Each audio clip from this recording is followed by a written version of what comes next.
Holy Spirit, our Father.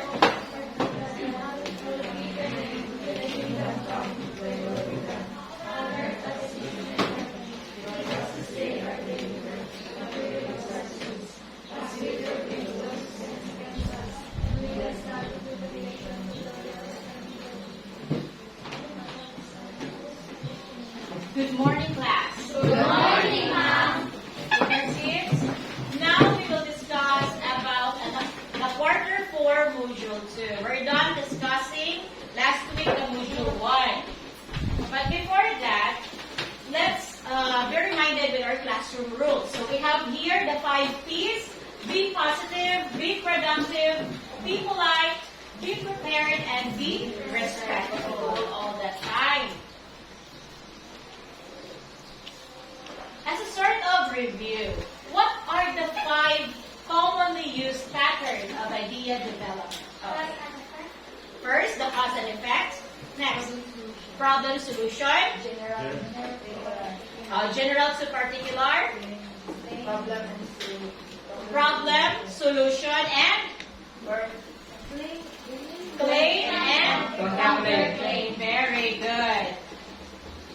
You already give the 5 out. Now, I want you to give at least 1 grammatical signals for each pattern of idea development. Saan ang grammatical signal? For general to particular, give me 1. General to particular, for example. For example. Next, the problem solution. Anong doon pa ba mo? Ha? That is why. Claim, counterclaim. On the other hand. Ano pa? Cause and effect. Because. Persuasion. Or persuasive. Ha? Amazing. Join now. Right? Okay, so those are grammatical signals that found in each pattern of idea development that we discussed last week. Now, I want you to answer the pre-test in the answer sheet. I'll give you 5 minutes to answer because it's only 5 items. So, start answering. And circle the letter of the correct answer.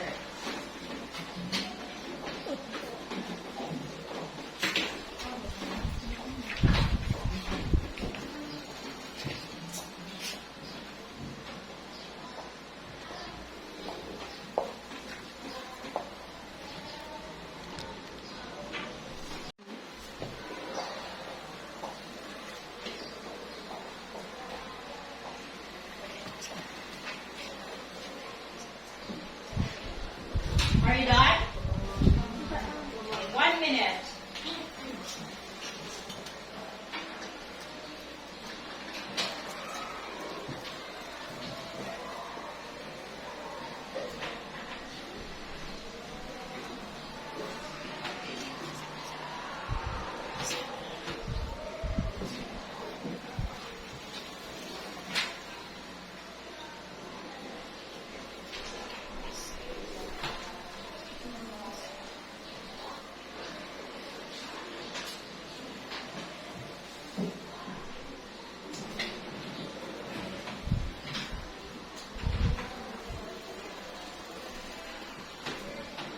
Okay, let's check. Please change with your sitting.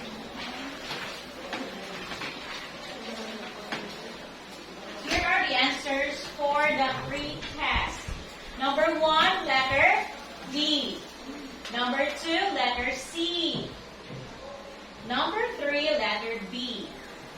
Number 4, letter C. And number 5, letter C.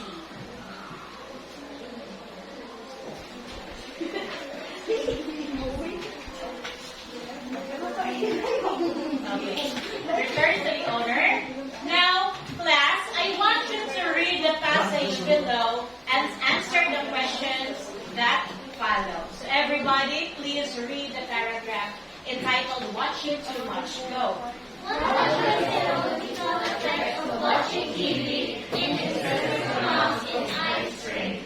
There are guidelines that one can follow in watching TV to protect one's eyes.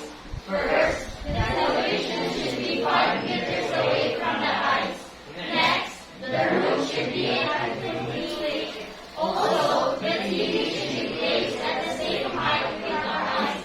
While this may be helpful, this does not prevent our eyes from getting tired if we keep watching TV for a long time. Okay. What are the transitional devices used in the paragraph? Can you locate the transitional devices or grammatical signals? First, We have there first, next, also, while this may be helpful. So those are transitional devices that found in the paragraph. What pattern of idea development do you think that is observed in the passage? General to particular. Very good. What do you think is the main topic of the paragraph?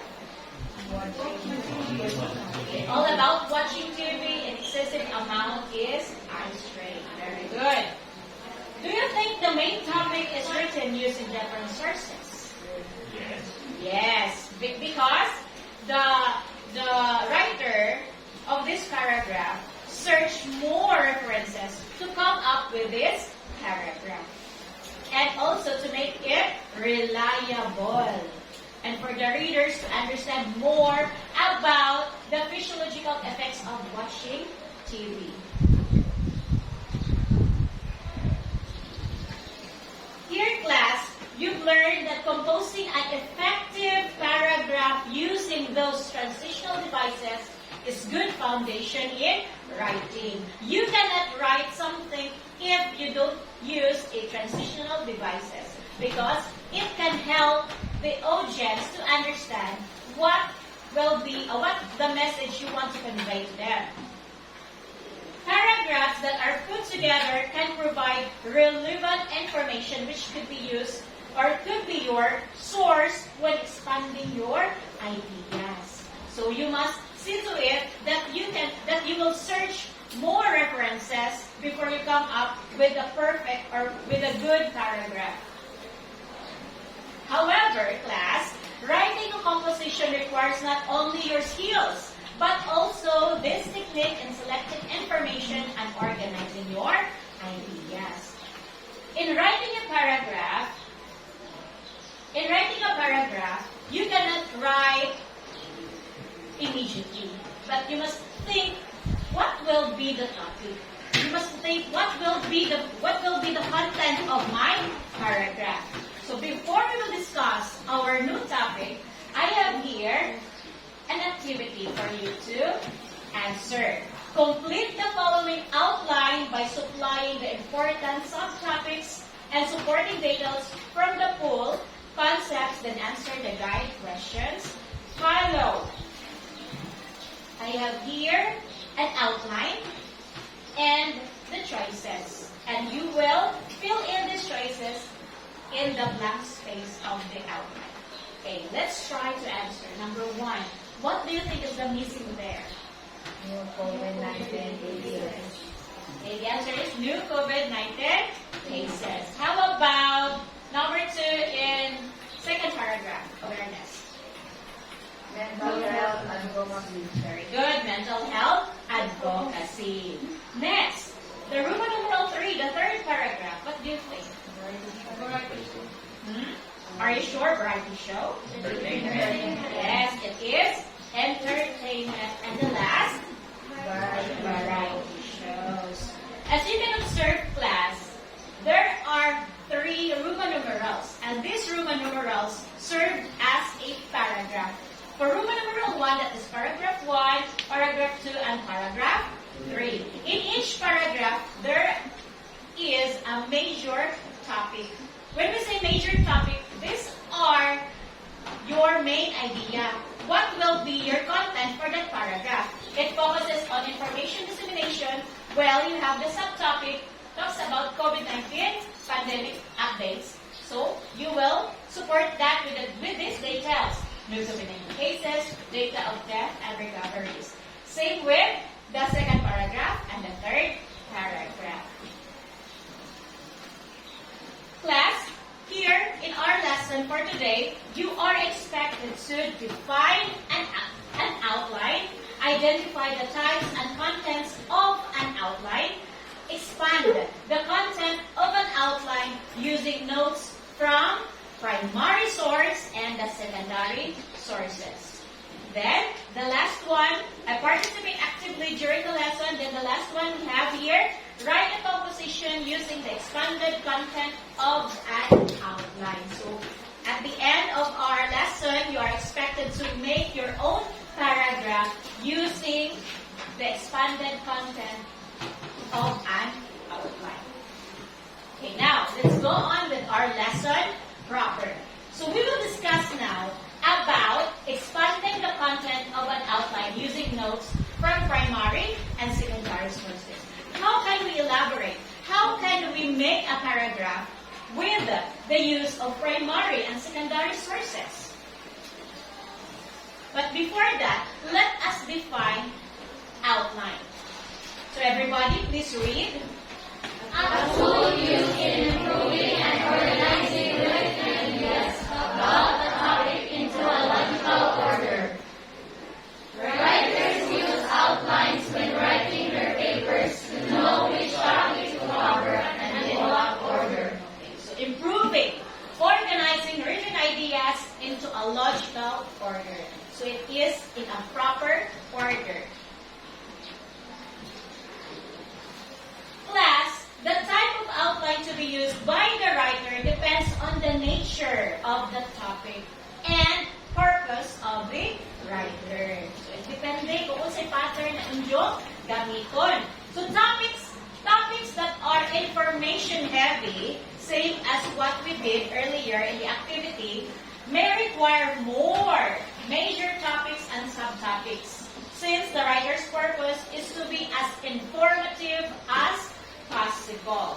However, if the writer wants to be a persuasive outline, should only be accommodate what is important to the audience's needs. So it doesn't mean if you're making an outline, tulo ka paragraph or tulo ka major topics sa inyong himuon. It depends. Depende na sa inyong topic. If it's not information heavy, you can create only one major topic, subtopics, and supporting details follows. So, pwede na o usara. Pero kung daghan dyan mo ika-input, same activity, may first paragraph, second paragraph, and the third paragraph. So, we have here two types of an outline. Everybody? The sentence outline. The topic outline. So we will discuss now about the sentence outline and the topic outline. What's the difference between these two? So first, we have the sentence outline. Sentence outline presents the thesis statement, major topics, subtopics, and the supporting details. So same in the activity that we did. Naani sila. In sentence outline, we have this in sentence form. Naka-sentence sa iyang outline. It allows you to include those details in the sentences instead of having to create an outline of many short phrases that goes on page after page. It follows a hierarchical structure composed of sentences and headings around the subject of speech or essay. Most likely, beginners, beginner nga mga writers, they use the sentence outline. Nga naman, because in making a sentence outline pa, maka-create ng kaugalingong paragraph. E kumplito naman si Jack. Detailed na si Jack. So, noon na kasagaran sa mga beginner. And, by the way, you cannot create a paragraph without undergoing the making of an outline. So, maghimo sa mudaan og outline kung sa mo makakompose inyong kaugalingong paragraph. Because, if you have already the outline, na ana kay guide, na organize na inyong idea. Ano yung topic sa paragraph 1? So, all about ana, supporting details ana sa major topic din sa paragraph 1. So, as a writer, you must make first an outline before making a paragraph. And also, if beginner pa mo, dili mo wide ang inyong vocabulary or imagination or what, you use the sentence outline. But for those writers na mo na dyan nilang work or anad na sila magsigisuwat, mo dyan nilang skills, they use the topic outline. Kaya para nila mo isa dyan. Okay? So these characters are used in this order in bullet format. So mauni ang mga gamiton sa pag-make of outline. We have the Roman numerals. It serves as the paragraph or the major topic. Next, capitalized letters served as the subtopic. Arabic numerals served as the supporting details, and lowercase letters serve as the different sources that we include in our outline. Okay. We have here an example of a sentence outline and its parts. As you can observe there, we have included the thesis statement. We have here the major topic, subtopic, supporting details in sentence form. Naka-sentence siya. So, ang mga beginner, most likely, they only copy-paste this sentence outline to make a paragraph. Okay, beginner's mind. Okay. Now, let's go on to the second type, which is the topic outline. So, topic outline also presents the following: major topics, subtopics, supporting details, and the yes, it is in the form of words and phrases. So, mo ay kalainan ni sentence o ni topic. Because sentence, what kind of form? Sentence. While topic outline, words and phrases. Mauni yung mga writers, kanina lang ila. Sa Junior Manila. Okay, mo na yung soul. Pak. Mana. So, maghimo na sila dayon o paragraph. Pero sa mga beginners, pag-unahon na, saan yung isunan ni? Ay, mag-outline ko. So, pag imo ka na mag-outline, o hindi na ito nimo gamiton, i-copy-paste na ito nimo sa imong paragraph. So, here, we have an example of a topic outline and its parts. We have the thesis statement, major topic, subtopic, and the supporting details. Same sa sentence outline. But the difference here is the supporting details part. Why? Because it is in a word or phrases. Unlike the sentence outline, naka-sentence ang iyang form. Okay, we have here the two types of an outline. Example, we have the sentence outline and the topic outline. So as you can observe, you can differentiate between these two outlines. Ma-differentiate na nimo. And sentence outline, daghan, puno of information. While topic outline, words or phrases. Okay? So, it depends on you. Depende din kung asa mo comfortable nga mag-imo og outline. Sentence ba mo or topic outline. An outline class is composed of many parts. Diba? Kanina, i-discuss na nato, i-introduce na nato ang thesis statement, major topic, subtopic, and supporting details. Now, I will give you the definition of those parts of an outline. Okay. Everybody read the definition for thesis statement. Go. A thesis statement is one sentence statement that expresses the main idea of a thesis. How about the major topics? Major topics refers to the major phrases, sentences, which are formed from the thesis statement. Okay. Subtopics. Subtopics refer to the minor phrases, sentences, which are formed from the major topic. And the last, supporting details. Supporting details are phrases, sentences, which provide additional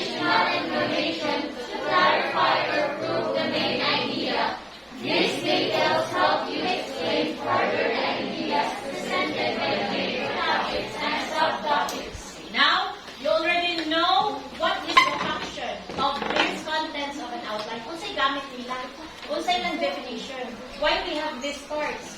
So now we already have here the definition.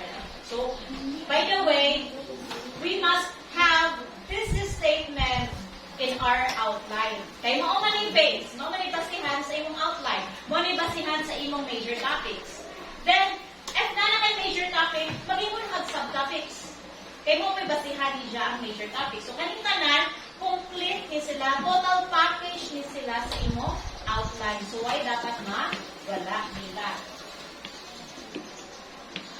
So, class, what are the steps in writing an outline? So, in making an outline, di ra ka magpataka.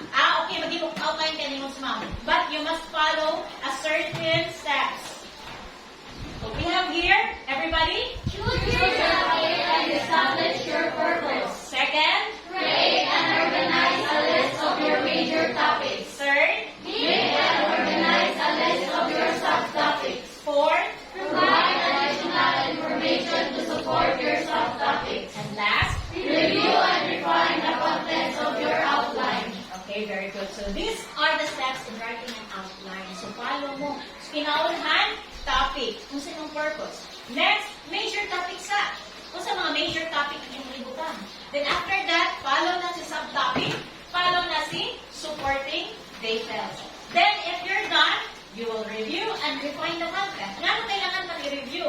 Ngano kailangan man i-refine? Because as a writer, it doesn't mean na best writer na ka, kinaunhan pa niyo mong sulat, perfect na. You must review, kaya i-review niyo, ay, naisadyo, utruhin na ako, i-revise na ako. Then another na po, ay, naisadyo, ang mga writer dili na nakausa, daghan na sila yung mga drafts. Pero kita nga mga beginner, mura tao, arang ka perfect, kumana ko ma'am, pass na ko. Pero, kung inunin mo, di pa to sa furnish, di pa to sa final. Pero di pa sa kay for the compliance, whatever. Pero as a writer, you must review, refine as many as you can until you can feel na satisfied na ka sa imong nga outline and ma-imagine na nimo kung unsay imong isod sa imong paragraph. Yung ana-anang pag-imo o paragraph or essay. So, kung ana ang imong mindset, maybe, or if inana yung mindset ng skill ka sa writing, maybe nga madaog ka kung apil ka o mga essay contest or whatever. Kaya na, kapila na dun na, balik-balik, kung sa pa ka makafeel na final na ni, final draft, final na ni, nag-revise na kung anong paragraph. Okay. So now, let's discuss the two different sources. So, nanatay outline. Kompleto na ito outline. Pero kumang pa to. The supporting details, kuwang pa. So, unsa kaya ito ipangutang yung supporting details? So, we have here the primary source and secondary source. So, let's elaborate. So, how to expand the content using those using the different sources? So, for primary sources, everybody? Our first-hand information taken from original evidences as reports on discoveries and events and interviews from persons in authority. So, secondary sources. No. Our second-hand information taken from the primary sources. Okay. As you can see, we have here the bold phrases. First-hand information, second-hand information. So, sa dyan na sabton. Sa primary, ikaw, gikan mo ang information. Secondary sources, gikan ni dyan na akong istorya. Ngayon si Jack, isang istorya mo, oy, ako na yung istorya. Gets mo? Yes. Ako ang witness, that is primary source. Ako si Marites, that is secondary source. Nakagets? Yes, ma'am. Okay. Ano yung sabton? We have here an example for primary and secondary sources. Everybody read primary sources. Go. Diaries, letters, correspondence, original documents. Example. Birth certificates, trial records, interviews, speeches, oral histories, laws, regulations, constitutions, government documents, statistical data, research reports, journal article reporting new research or findings, creative artworks, literature of communities. How about secondary sources?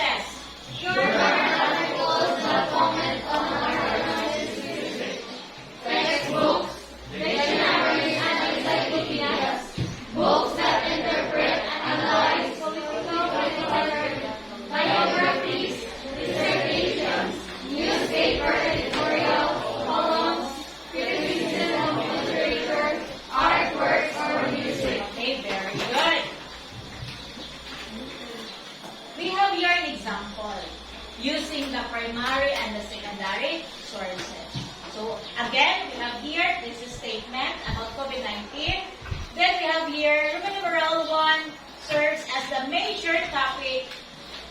Letter A, capital letter, serves as the subtopic, and here, number serves as the supporting details. Now, you will use your notes from primary and secondary sources. So we have here paragraph that taken from primary source and secondary source. The primary source is a research report. Well, secondary source here is an editorial about the world economy of the COVID-19. Kung sa reason kung sa COVID-19. So, I want a volunteer to read the primary source paragraph. World Health Organization advised countries to strengthen public health surveillance on AIDS, education and contact tracing, including in low resource or high-risk settings, and to maintain essential health services, which in sufficient funding, supplies, and human resources. Countries were advised to implement clear measures and advice on travel based on risk assessments and review these measures regularly. Okay, very good. Thank you. How about the secondary source? While COVID-19 presents a healthcare crisis, the economic paralysis that nations will experience because of current and future expected shutdowns and lockdowns and mandatory quarantines will likely to be even more catastrophic. Even as there is a critical need for the world to collectively engage with the virus, SARS or COVID-2, and the COVID-19 disease process, there is visible lack of leadership and global development. Okay, thank you. These are the outline. This is an outline that's taken from the primary and the secondary source. Yeah, that is a statement. Here, as you can observe, na ay nadugang, di ba? Na ay, small letter A with the numbers.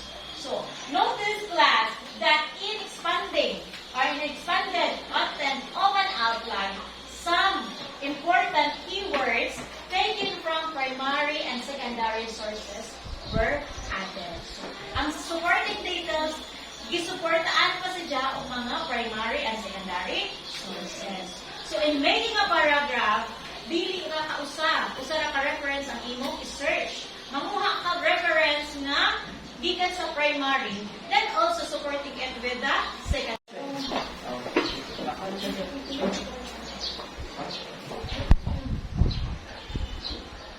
Let's try this activity. So, class, the following sentence below are parts of a sentence outline about the topic why the school year should be shorter. Anong magamayan ko ng school year? Ganahan mo? Nadagrelasyon, gano'n ng eskwelahan? Ano ko no? So, it is in the paragraph. Read and analyze each sentence. Write empty. What empty stands for? Major topic. ST? Topic. ST? So, write only empty, ST, and SB in your answer sheet. So here we have here the thesis statement. Everybody read. The school year is shortened in order to save school funds, improve learners' academic results, and benefit teachers. Okay, so this is our thesis statement.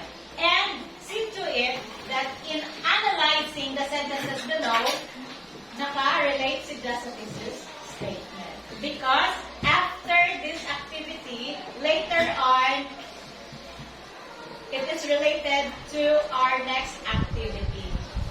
Okay? Question. Do you have questions? It's 1 to 12. 1 to 5 na dire sa PowerPoint presentation kay di naman tayo musamot na sa naman. Right? Okay. I'll give you 12 minutes to answer this activity. Timer starts now.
Okay, I guess you're done answering the activity part.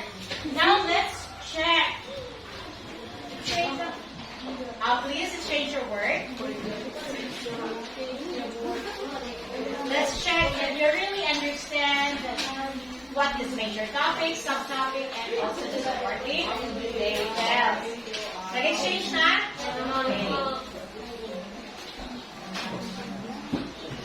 Okay, for number 1, that is SB, supporting details. SB na ha.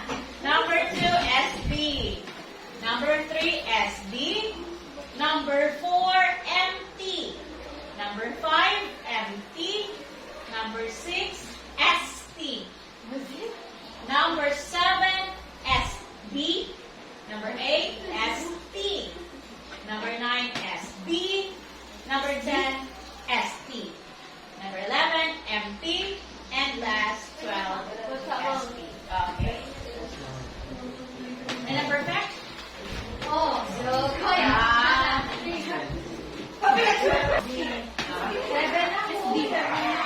Number 7, SD. Return to the owner. Okay, now I guess you understand the lesson about the outline. Let's go on with another activity, which is differentiated activity. And in this part, you will only choose one activity. Pili na mo po sa activity nga para ninyo, kaya ninyo ansihan. Okay? So we have here the easy part, the average part, and also the difficult part. Right? Okay, for option 1, know your source. Read the following statements inside the cards, then determine if it is S for secondary source, P for primary source. Okay? Write only P or S in your answer sheet. We have here 9 items for option 1. For option 2, complete the table. Read the excerpt below and complete the table with the required information. We have here 2 excerpts. So in each excerpt, you will read this, then after that, you will identify or you will answer the given questions here in the table. For excerpt 1, talks about the speech. Excerpt 2, news article. What is the main topic? Is it personal information? What type of source is that? Then the last, the option 3, organize media. Based on the activity before about identifying the MP, MD, and SD, here you will copy the correct outline. You will copy the sentence. Is it the sentence outline or topic outline? Ang sama to gay na. Sentence outline. So, kopya mo na ninyo. I-transfer ninyo ang major topic. I-identify asa na belong si major topic sa paragraph 1. Supporting details and subtopics and the supporting details. So, we have here 3 paragraphs or 3 major topics, 3 subtopics with corresponding supporting details in each. Sabot? Okay. I'll give you 10 minutes to answer this differentiated activity. Do you have any questions? No, ma'am. None? Okay. Depends on you. If you will choose option 3, that would be better. Okay? Okay, you start. I'll give it 10 minutes.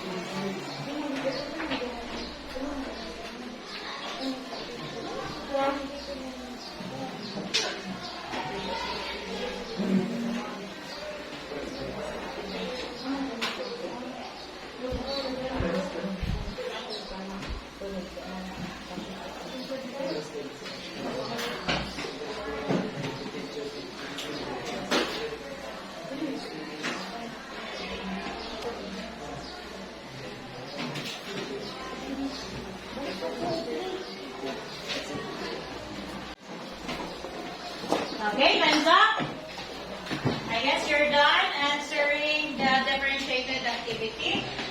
So now, let's have this. I want you to answer. I want a volunteer to answer for this activity.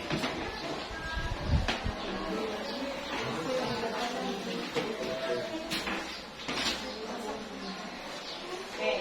For option 1, who wants to volunteer? Okay, here. Everybody, please listen to the presenter and check if your answer is option 1. By the way, exchange the papers.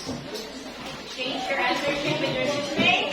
Then for those who answered option 1, please check your words. Then here.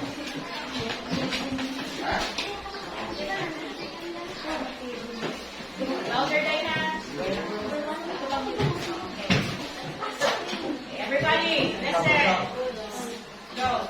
I was watching Jimmy, and one of the reporters presented data about the number of patients that have recovered from COVID-19. Number 1 is primary or letter B. Number 2.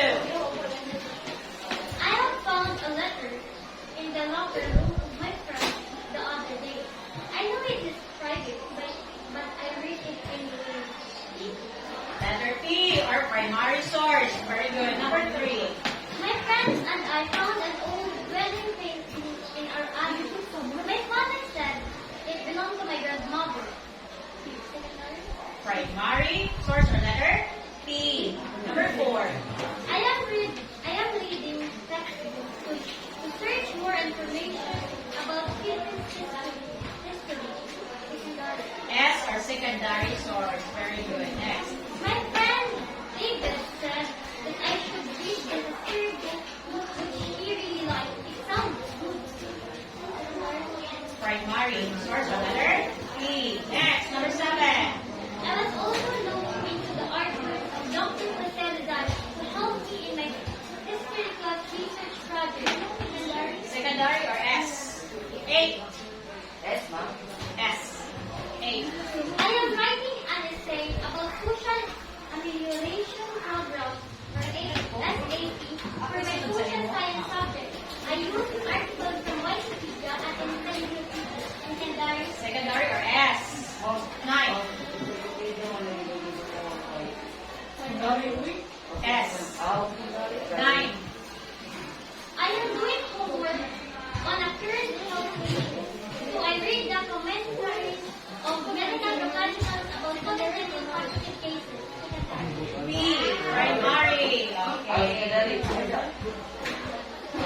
I have read Sports Magazine. I really like the articles written by enthusiasts about UAP players. P. Primary. Okay.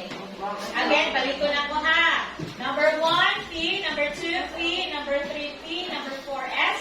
Number 5, S. Number 6, P. Number 7, S. Number 8, S. Number 9, P. Number 8 is Yes, S. Okay. Number 5, S.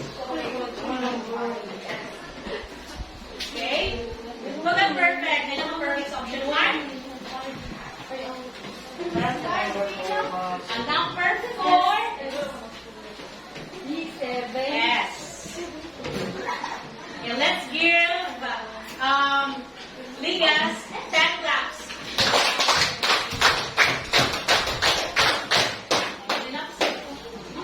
Okay, now let's go on to option 2.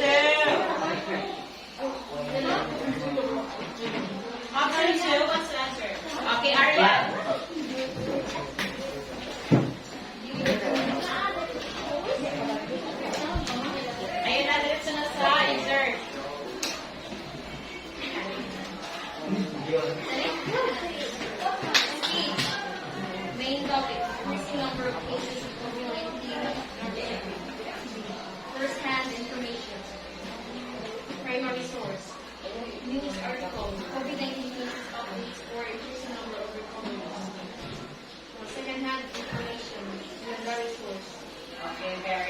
So let's give Ariane a clap. Okay, now let's go on to the last option, option 3. Who wants to answer for option 3? Okay.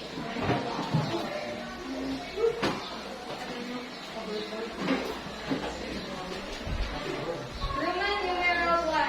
My major topic is a shorter school year would benefit teachers in many ways. Correct. Subtopics: teachers understand family life, teaching, responsibilities, and career growth. Correct. Supporting details is teachers could have time for professional development and teachers could have enough rest and are able to teach more effectively. Very good. Roman numeral 2. My major topic is a shorter school year that helps save school funds. The subtopic is the department could save money on energy costs and other operating expenses. The supporting details are the school could save costs on electricity and water bills, and a shorter school year means much lower supply and transportation costs. Roman numeral 3. My major topic is shorter school year would help improve class scores or academic results. The subtopic is the shorter school year gives learners enough time to balance learning, preparation, and regulation. Supporting details are enough rest for learners to help improve concentration, thus enhancing their performance in school. And a shorter school year would be more focused on learning the most essential competencies and less stress on learning the school requirements for learners. Okay, very good. So let's give a 10 claps again. Okay, so here, I guess you already know the topic about primary and secondary sources and expanding in the outline. So, kamauna mo, you know already what is the major topic, how to identify the subtopics or how to write the subtopics, and also the supporting details. Now, let's go on. Let's go on to our generalization, our summary. Kamauna ba ganyan mo? So, everybody, please listen. Okay, everybody. What are the types of an outline? Sentence outline and topic outline. The sentence outline and the topic outline. What are the contents of an outline? Cases, Okay? Major topic, subtopic, and supporting details. Okay, we have that is the statement, major topic, subtopic, and supporting details. Very good. What are the steps in writing an outline? Can you still remember? Okay? choose your topic and establish your purpose. Create and organize a list of your major topics. Make and organize a list of your subtopics. Provide additional information to support your subtopics. Review and define the contents of your outline. Always remember in class, if you're done reviewing, if you're done refining, review, gihapon, review, refine many times. Then, until that, makaiwa na mag-satisfy na mo, so mao na lang yung final na outline. Dili ka usara mo review o mo refine. Next, how to expand the content of an outline using the different sources. Kung saan ito pagpuan, expand. So you will use the primary and secondary sources. O, mangita gadget kang mga information like mga primary source o secondary source para masabtan if it's not a fake news, if it is reliable or false information. Okay? How important to select and organize information to target your audience. Kung saan ganang importante man na kailangan organize, kailangan sakto ang paragraph. Ha? Para ma? Dali lang masabtan no, sa audience. Ma-explain pa nimo ang imong gusto, ang purpose nimo, nga nung ihimo ka nga paragraph. Right? Okay, very good. I guess you already know our topic. And I guess you are familiar, you master in writing an outline. Diba? Kamu na. Basta ha, mag-outline sa before mag-himo o paragraph. Now, in your answer, answer sheet, let's have the evaluation phase. For test 1, identify the types and the contents of an outline, then write the letters of the correct answer in your answer sheet. For test 2, we have here 6 to 10. Expand the content of an outline using notes from your primary and secondary sources. Then determine whether the following are primary or secondary. P for primary source, S for secondary source. I'll give you 10 minutes to answer this evaluation. Question? None? Oh, very good. So timer starts now.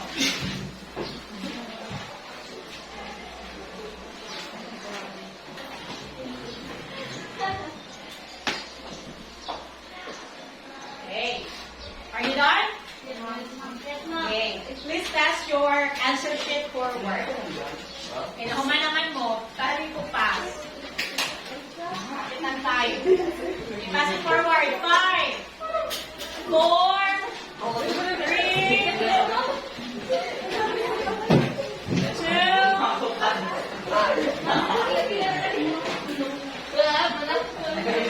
1.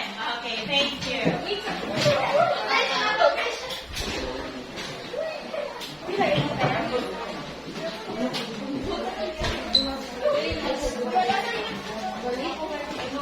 Now, for your assignment,